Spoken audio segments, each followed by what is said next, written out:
Tulad ng mga agila tayo ay lilipad, hindi mapapagod ating mga pakpak.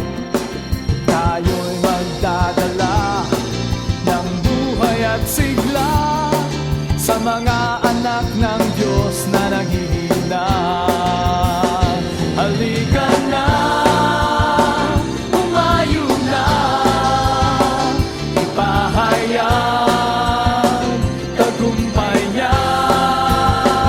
Halika na at magdala kalakasan sa presensya niya.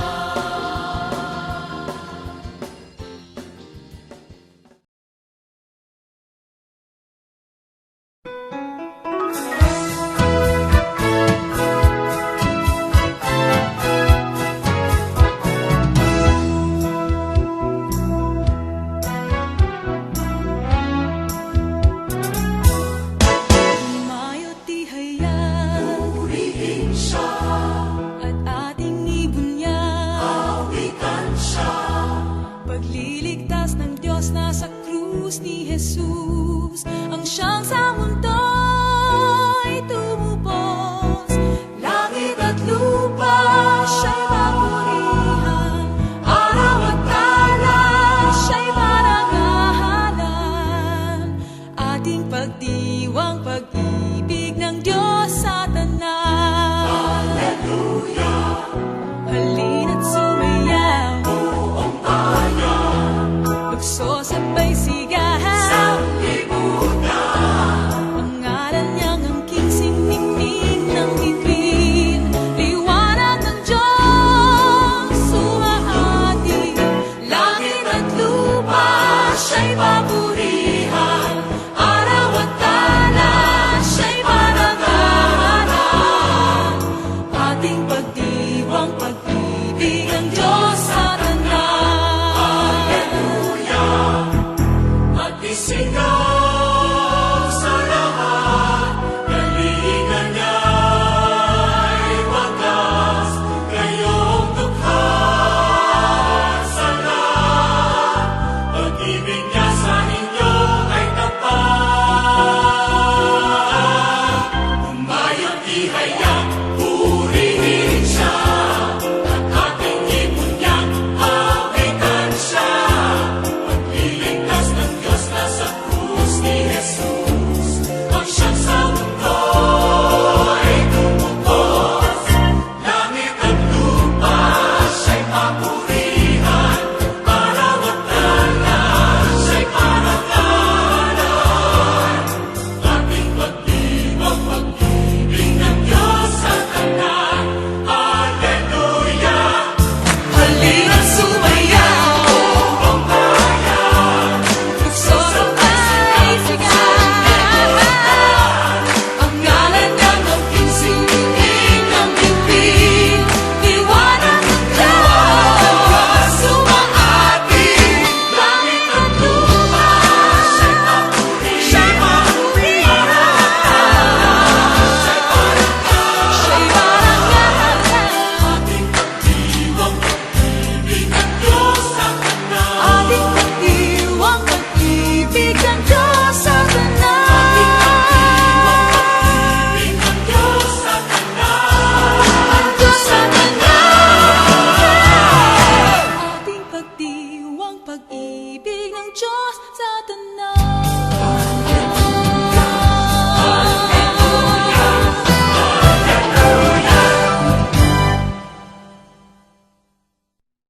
Praise the Lord, mapagpalang gabi po sa inyong lahat, sa lahat po ng mga nanonood sa online po natin, and sa lahat po ng mga nakatutok ngayon sa kanila mga messenger sa link po na sinend ng ROG Marilao and also sa Touch God's Presence. Hello po sa inyong lahat, magandang gabi po.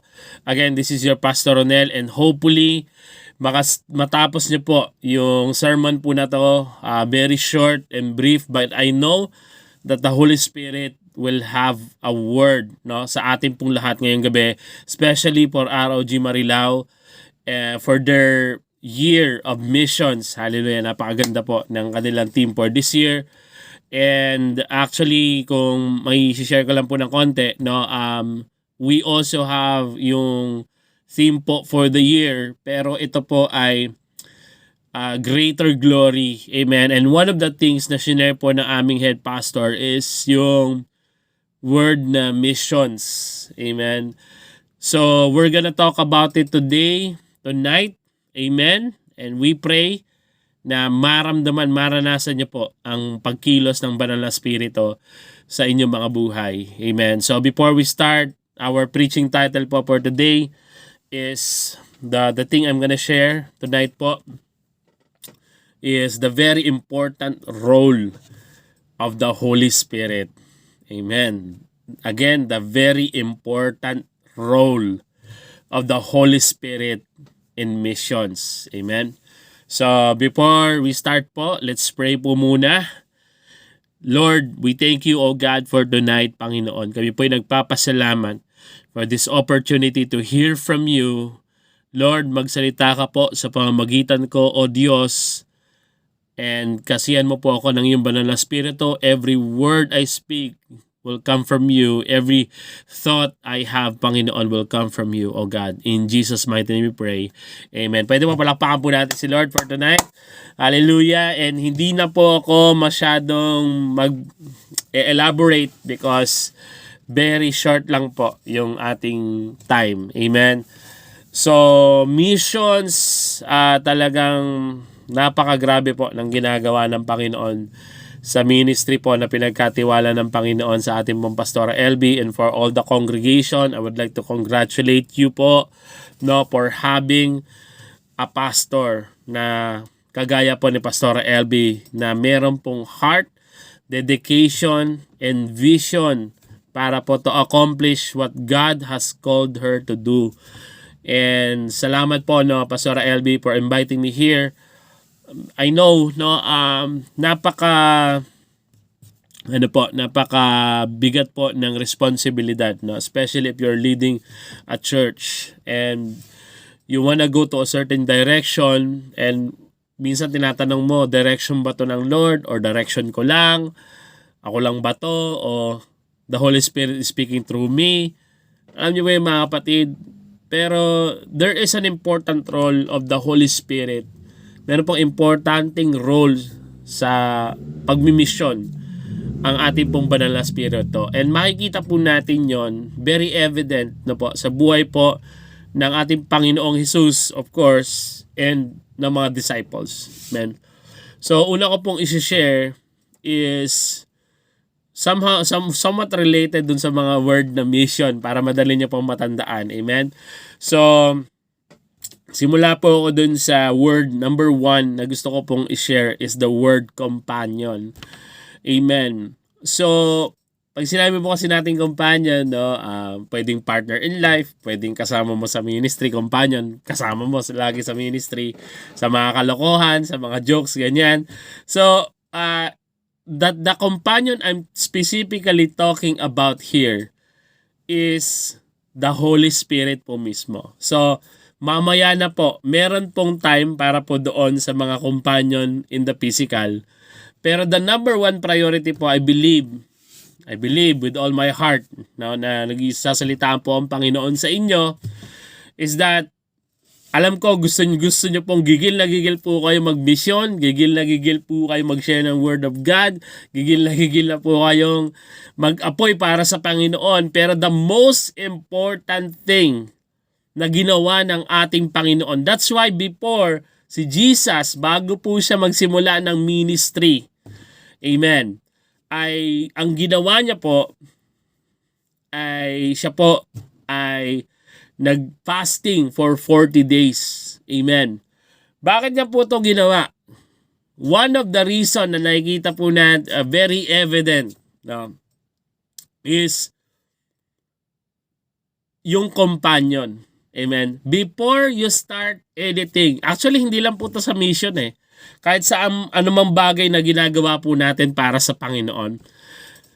Pero specifically sa mission, bago magsimula si Lord sa mission niya, amen, ang ginawa niya muna, magpapasama muna siya sa Holy Spirit. Napaka-importante po nun mga kapatid. Because sabi po doon sa John chapter 14 verse 16 to 18, ang sabi po doon, I will ask the Father and He will send another companion who will be with you forever.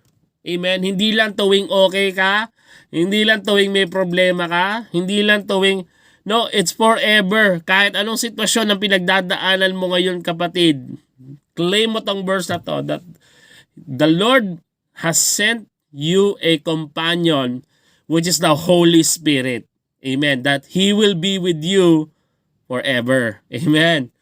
Next, this companion is the Spirit of Truth. Mga kapatid, kagaya po ng lagi na sabi po sa Bible, in the last days, deception will be rampant. Marami pong tao ang madadaya, okay? Maliligaw. Marami pong mga, eto po, I'm talking about mga mananampalataya na sa Panginoon, mga may karunungan sa Bible, na sila po ay, they will be led astray. They will be deceived by the enemy. So napaka-importante, hahanapin po natin sa misyon. Tandaan niyo, pag nasa misyon po tayo, di ba? Iba-ibang lugar ang pupuntahan po natin. Iba-ibang atmosphere po ang pupuntahan natin. Amen. Iba-ibang tao po ang makakausap natin. Hindi po natin alam ang background po nila. Saan po sila galing? Ano pong kasalanan yung nagahari po sa kanilang tahanan or what? Mga kapatid, the number one companion you need to have is the Holy Spirit. Amen. Pastor, gusto ko po laging nakadikit kay Bishop dahil nararamdaman ko po yung Holy Spirit sa kanya. Pero Pastor, gusto ko po lagi kasama si Pastora dahil pagka kasama ko po lagi si Pastora, lagi po siyang feeling ko safe po ako. Amen. Wala po kay Bishop, wala po kay Pastora. Amen. Meron din pong ibinigay sa iyo. Amen. So, kaya nga po tayo kasi hindi po habang panahon nakadikit ka kay ganito, nakadikit ka kay ganyan. This is the time may kinakausap si Lord. Ngayong gabing ito. Ikaw to, i-claim mo. No? Kung maaari, panahon ako yata yung kinakausap ni Pastor. Na ang tagal-tagal mo nang kasama lagi si Bishop, ang tagal-tagal mo nang kasama lagi si Pastora, it's about time kapatid to step up. Because the same spirit na binigay kay Bishop, the same spirit na binigay kay Pastora LB, ay the same spirit na ibinigay sa iyo kapatid. All you have to do is to exercise that authority. Recognize that you have this companion, the Holy Spirit. Amen. Na lagi mong kasama. Amen. Sabi po doon, ito dyan, di ba, Spirit of Truth. Maraming deception sa paligid natin in the last days. Maraming madadaya. Kaya, ito mga kapatid, kailangan mo lalong mag-spend time lagi sa Holy Spirit. Yan, nakakatuwa po because naririnig ko po yung mga testimony ni Pastora LB na kayo po ay napakasipag umattend sa online devotion nyo po tuwing umaga, na minsan inaabot na po kayo ng alas 9, alas 10. Nabibless po ako because yun po ay nasimulan din po ng aming head pastor sa aming church. And shinare ko lang po kay Pastora LB for an idea, and then nag-start din po siya ng ganon, and praise God, no, napakabuti ng ating Panginoon. To God be the glory. And ang Holy Spirit po ang laging magre-reveal sa atin ng katotohanan. Marami pong tao, even included yung mga pastor, mga nasa ministry, mga leader, na maaaring namumuhay na sila sa deception. Okay. Kaya nga po napakahalaga mga kapatid na tayo po ay laging nakadikit, laging companion natin ang Holy Spirit. Because He will reveal, the Holy Spirit will reveal yung katotohanan about sa taong iyon, katotohanan about sa ginagawa niya para sa Panginoon. Is it genuine? Is it fake? No? Marami. Pero it doesn't mean, eto mga kapatid, It doesn't mean na kapag ka nireveal sa'yo ng Holy Spirit na fake yung ginagawa niya, dire-diretso ka, i-rebuke mo kaagad siya. Hindi po ganun mga kapatid. Because we also have to follow the process, amen, of correction. And pwede nyo po itanong kay Pastor LB, pwede po sa akin, pwede po kahit sino sa pastor nyo po, sa ministry, amen. We have proper way of correction. Mga kapatid, sabi po doon, whom the world cannot receive because it is either neither sees him nor recognizes him. You know him because he lives with you. Amen. Namumuhay po ang banal na spirito. Tanong po mga kapatid, nararamdaman mo ba na namumuhay ang banal na spirito sa kalooban mo? So, kasi lahat ng kasinungalingan sa sarili mo, no? Yun yung magtutulak sa iyo para magsorry ka sa kaliit-liitang kasalanan, kaliit-liitang kasinungalingan na sinasabi mo sa iba na ganito ka, masasabi mo kaagad sa Holy Spirit, Lord, sorry. Hindi totoo yung sinabi ko. Pag nangyayari na sa iyo yun, ibig sabihin naninirahan na sa iyo yung banal na spirito. Amen. Because you have this repentance in your heart. Hindi mo na kailangang sabihan ni pastor, sabihan ni leader to repent because meron na sa iyo automatic na sa iyo. Amen.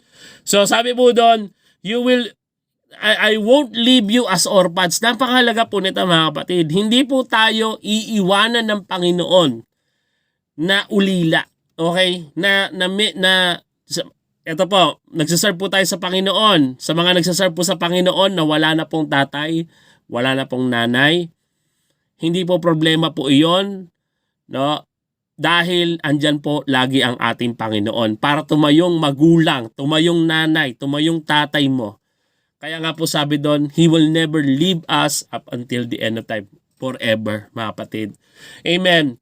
Ang trials po ay lalago din sa last days. Amen. Maraming mga problema ang darating, lalong hihirap ang buhay, lalong tataas ang mga bilihin, no? Pero ito po yan mga kapatid, hanggat nire-recognize mo na kasama mo ang banal na spirito, siya ang patuloy na magpo-provide sa lahat ng pagkukulang mo. Siya lagi, no? Kasi dikit kayo, ganun kayo ni Lord di ba? Ganun kayo ng Holy Spirit. Amen. And any needs, na immediate needs na kailangan mo kapatid, physical, whether spiritual, whether financial, no? Dahil dikit kayo, madali para sa iyo na humingi sa Kanya. Madali para sa iyo na bigyan ng pabor. Kaya pasinin niyo po, di ba, sa mga politiko, di ba? Bakit po sila dinidikitan ng mga tao na sa paligid po nila? Bakit? Dahil gusto po nila makakuha ng pabor.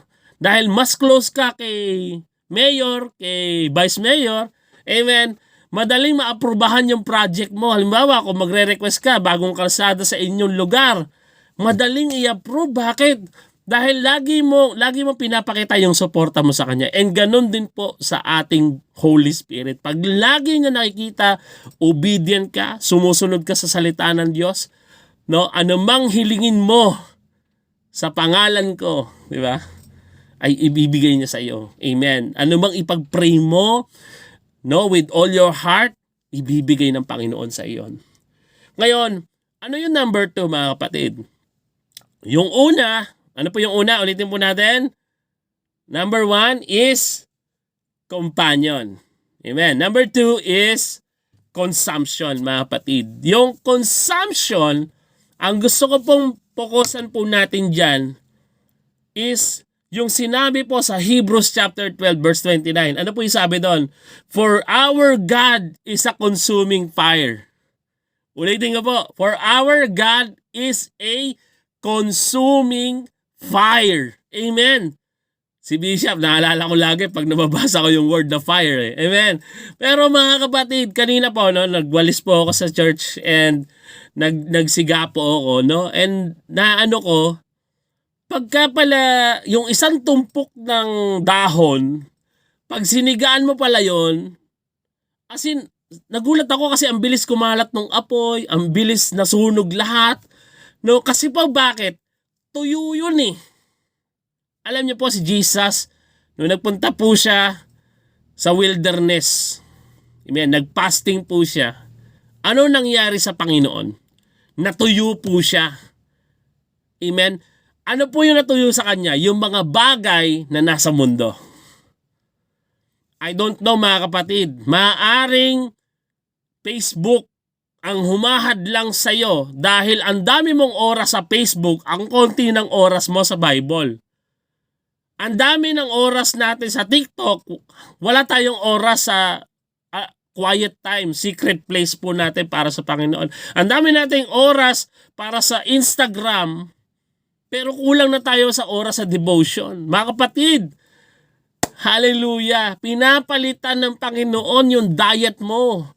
Dahil yung mga kinukonsume mo, kapatid, ay hindi nakakatulong para umusad ang misyon ng Panginoon sa buhay mo. Maraming humahadlang. Kaya nga po this year, nung pagbukas pa lang ng taon po na ito, pinag-give up po sa akin ng Panginoon ng Facebook. Kaya pasensya na po kayo kung tinatag niyo po ako at hindi ko po na-heart dahil hindi ko po iyon nakikita. Dahil mga kapatid, meron pong ipinapagawa ang Panginoon po sa atin. And one of our assets is yung oras po natin. Amen? And kung minsan di mo namamalayan, nasa YouTube ka, di ba? Nanonood ka, hindi mo alam, akala mo 5 minutes lang yung video, tapos may makikita ka na namang video na kasunod nun, magugulat ka na lang, 3 hours ka na pala nakaupo doon. Amen. And it's consuming your time. Sinusunog po nito yung oras na dapat sa Panginoon po natin iginugugol. Dapat sa Panginoon po natin ibinubuhos. Amen. Kaya po si Jesus, pansinin niyo po, anong oras po siya gumigising? 3, 4 a.m. in the morning to aakit sa mataas na part ng kung nasaan man sila. At anong gagawin niya? Secret place mga kapatid. Hindi po kaya, kasi ito po mga kapatid ha, pag nag-mission po tayo, kalakip po niyan, miracles, signs, and wonders. Yan po yun. Yan po yung kalaki po nun. So, sabi nga po doon, di ba, great power comes great responsibility. Alam niyo po si Jesus, naiintindihan niya po yun yung bigat. Kaya po pala si Jesus, pag nagpapalis siya ng demonyo, isang sabi niya lang po doon sa demonyo, umaalis po kaagad. Bakit? Bakit isang segundo lang siyang mag-pray or ilang segundo lang po siya mag-pray and then magaling na po kaagad, lumayas na po agad yung demonyo. Bakit? Hours po ang inuubos ng Panginoon to pray. So mamili ka, saan ka magtatagal? Sa pagpapalayas ng demonyo o sa secret place mo sa Panginoon? Sa pagpapagaling ng mga may sakit o sa devotion time mo sa Lord? Mga kapatid, we are in the last days. Mga kapatid, malapit na pong bumalik si Lord. Tinatawag tayo ng Panginoon para magbisyon. No? Hindi na po para maging baby, para makiupo lang po sa church. Kundi tinatawag po tayo ng Panginoon because we are the army of God. No? Tayo po ay mga sundalo ng Panginoon. We are the ambassadors. Tayo po yung magpapakilala sa Diyos sa mga tao. And we have this responsibility. Pasensya na po, medyo bibilisan ko na. Sabi po daw, when Jesus started the mission, ito po mga kapatid, yung consumption. Nung si Jesus ay tinawag sa ministry, ano po ginawa niya? Iniwanan niya po yung kanyang mga magulang, yung kanyang ginagawa dati. Yung mga disciple, nung tinawag po sila sa mission, ano po ang ginawa nila? Iniwanan po sila Pedro, iniwanan po nila yung fishing business nila. Si Matthew, iniwanan nila yung passive income na tax collecting. Alam niyo po yung mga kapatid, may mga bagay kang iiwanan. Kasi po, bakit mo iiwanan? Kasi sinunog mo na sa isip mo yon eh.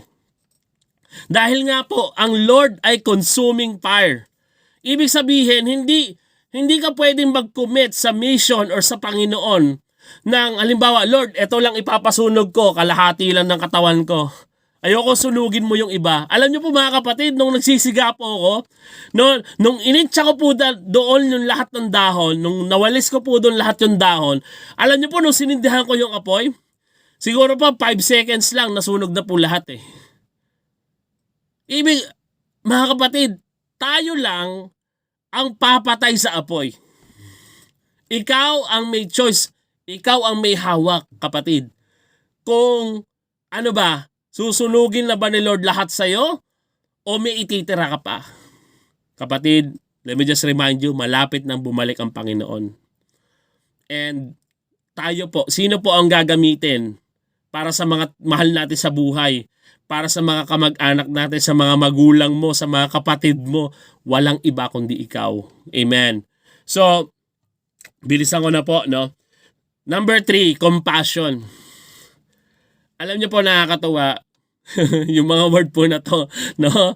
Kanina ko lang po hinuhugot sa Panginoon and praise God na binibigay niya po sa akin. Sabi ko, Lord, gusto ko magsalita ka sa kanila na hindi ako ang magsalita kundi ikaw. And alam niyo po, pinaalala sa akin ng Lord yung word na compassion. Kasi sa mission po, mga kapatid, very important is your heart. Kahit nandun ka sa mission, masabi lang na nandun ka, nakasama ka sa picture, pero kung wala ka naman talagang compassion doon sa mga taong yon, for the sake na masabi lang na nag-mission ka, wag mo na pong gawin. No? Because again, God looks at our heart. Sabi po doon sa verse, no, sa word ng Lord na Matthew 9:26. Sabi po doon, when he saw si Jesus, when he saw the crowds, he had compassion. Ganito din po ba tayo? Pag nakikita natin yung mga taong naglalasingan, hindi dapat galit ang maramdaman mo, kundi awa ang maramdaman mo, kapatid. Maawa ka sa kanila. Kagaya ng awa natin sa Panginoon. Kaya nga, yung consuming fire, di ba? Kung kininsume ka na ng Panginoon, mararamdaman mo kung ano yung nararamdaman ng Diyos. Amen po ba yun? Kung ikaw ay companion mo lagi ang Holy Spirit, ang Holy Spirit ang magpapaiyak sa'yo sa awa na mararamdaman mo para sa kanila.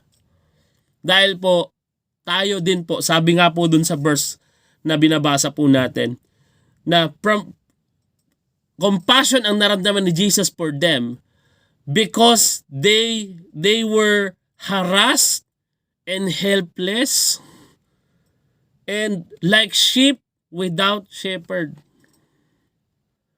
Amen? Naranasan na po natin na mamuhay sa mundong ito dati. Amen. Naranasan po natin na wala tayong pag-asa, tayo ay harass, wala tayong, alam niyo po yon, puro kasalanan po nakapaligid po sa atin.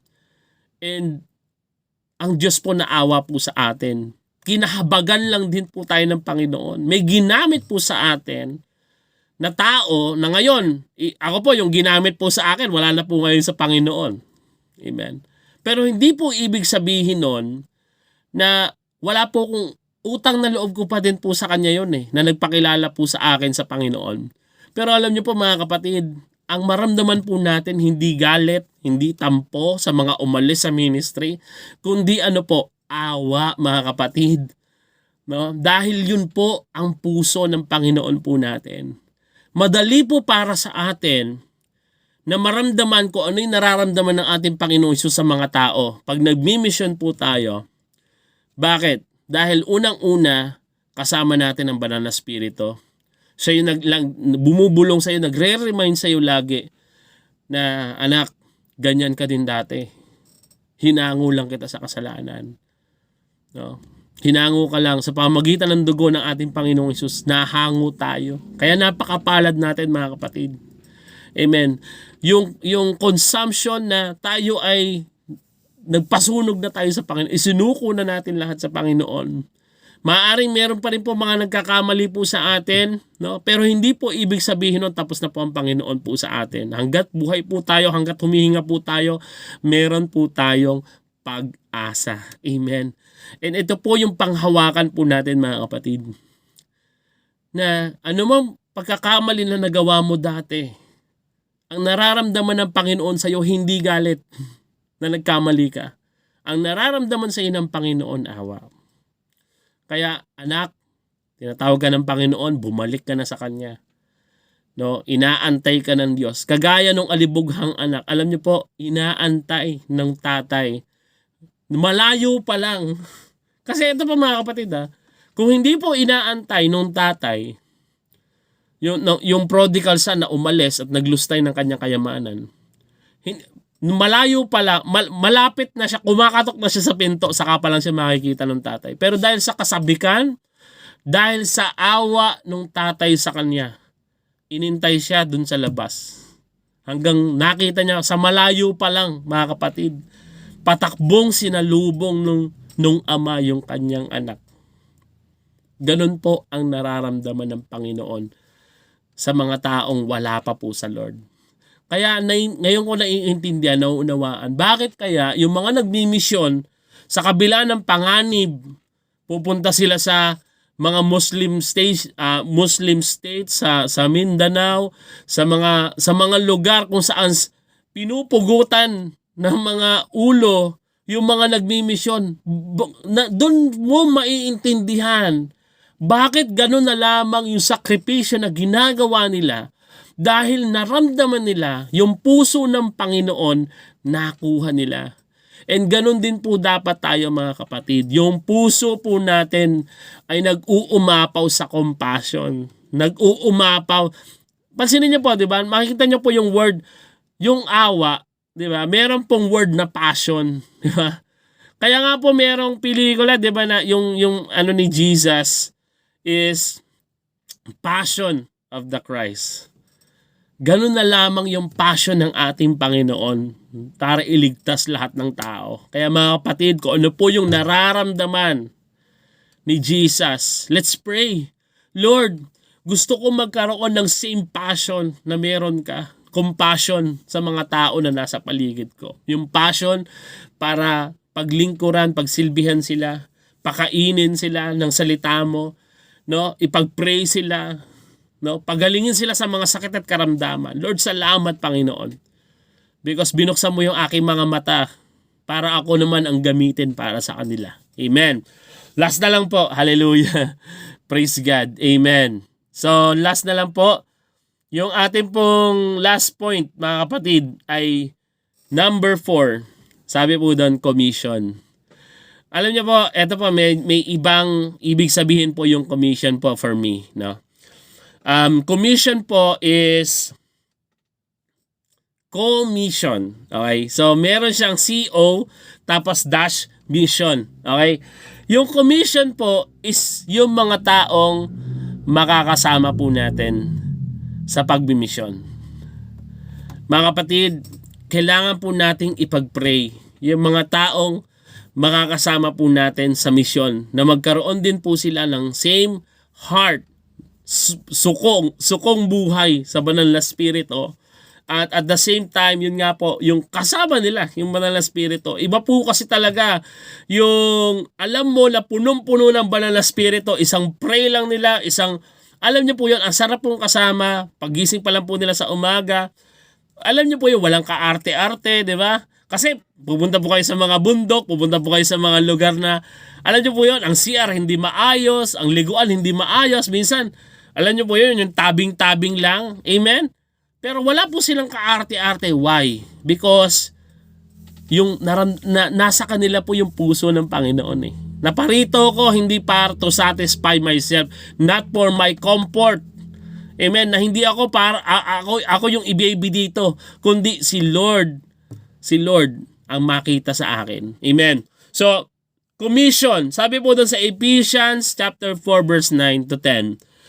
2 is better than 1, mga kapatid.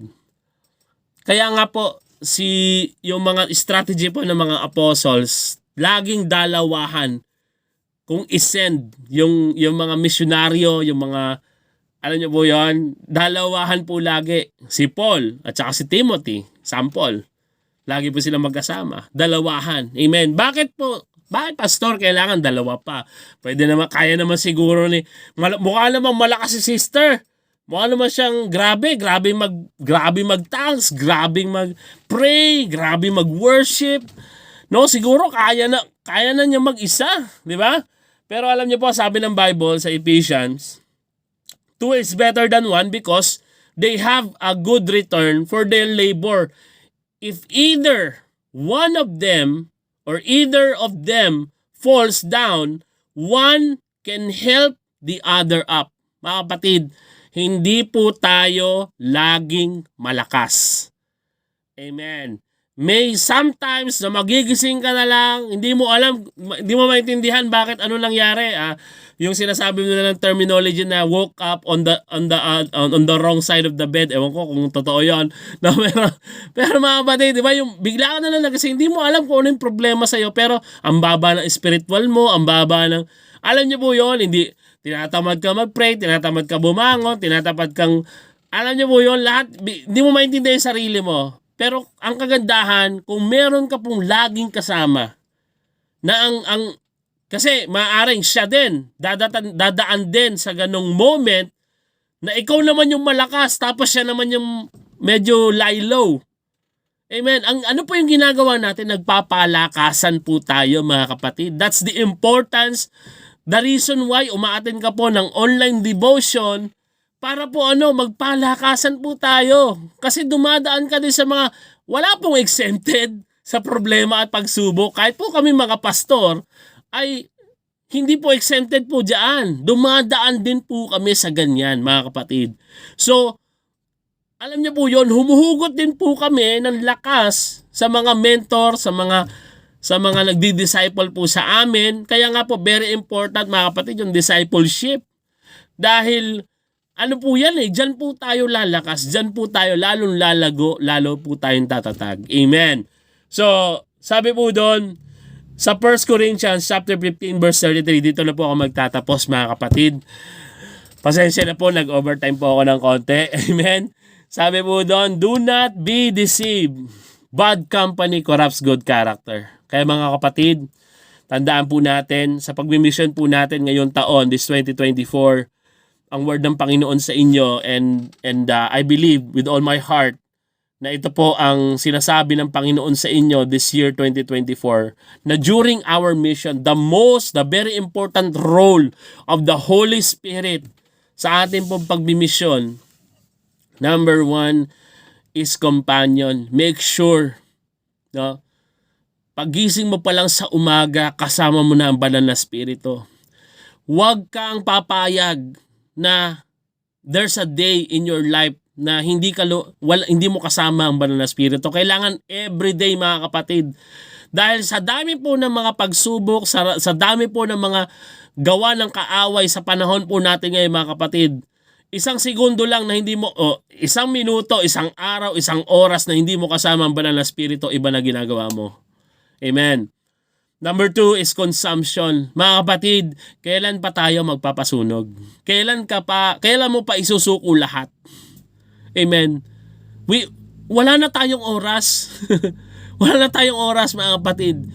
Kung tinatawag ka ng Panginoon ngayon, maybe naririnig mo to ngayon, nanonood ka online or sa link na sinend sa'yo ng pastora or ng mga leaders or pastors nyo. Mga kapatid, now is the time to decide.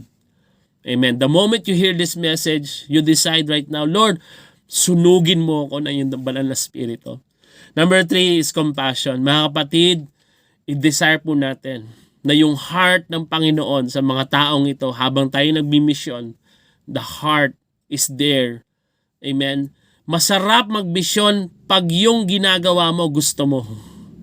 Amen. And yun ang gusto ng Panginoon, ma-enjoy mo yung pagmimission mo kasi gusto mo yung ginagawa mo. Amen. And the last thing, mga kapatid, last but not the least, is yung ating commission.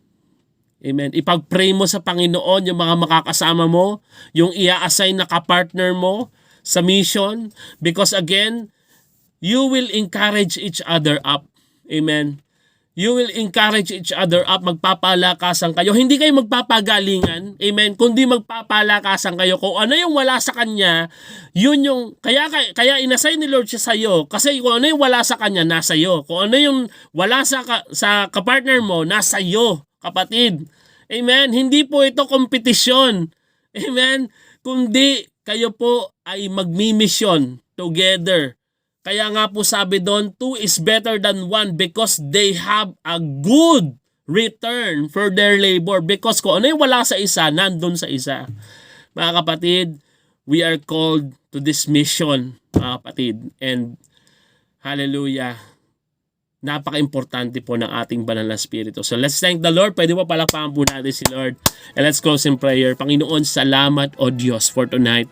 I know, Lord, sa maiksing oras, nagsalita ka sa aming kalagitnaan. And I just pray, oh God, hallelujah, na patuloy mo kami samahan, Lord, from this day moving forward, oh God, until the time na dumating ka po dito sa iyong pagbabalik, Panginoon. Maratnan mo kami, oh Diyos, na punong-puno ng iyong banal na spirito, punong-puno ng iyong presensya, punong-puno ng iyong apoy, oh God, para to share your word, Panginoon, to have this desire, oh God, na kami po ay sunog na sunog sa iyo, Panginoon, consumed na consumed, Lord, sa iyong apoy, Panginoon. Patuloy po namin maramdaman, Lord, yung compassion mo sa mga taong nakapaligid po sa amin. And Lord, we pray, Lord, for our commission sa mga makakasama po namin sa mission na ito, Panginoon, this 2024. Lord, tulungan mo po kami, Lord. Pangunahan mo po kami, O Diyos.